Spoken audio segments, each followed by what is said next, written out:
Hello friends, welcome back to our channel. তোমরা সবাই কেমন আছো? আশা করছি সবাই খুবই ভালো আছো। আবারও চলে গেছিলাম আমি দীঘাতে। এবারে আমি একা যাইনি, লক্ষ্মণের মা বাবা, লক্ষ্মণের ঠাকুমাও গেছিল।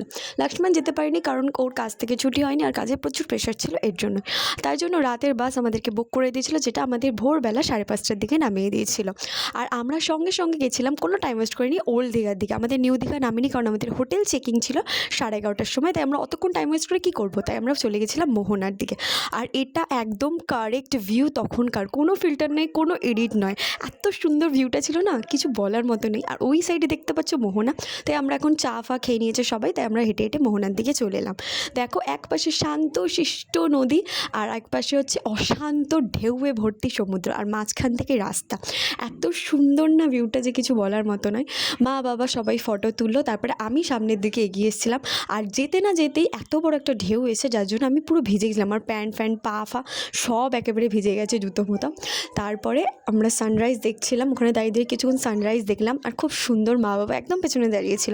আর এত বড় বড় ঢেউ আসছিল যে কিছু বলারই মতো নেই।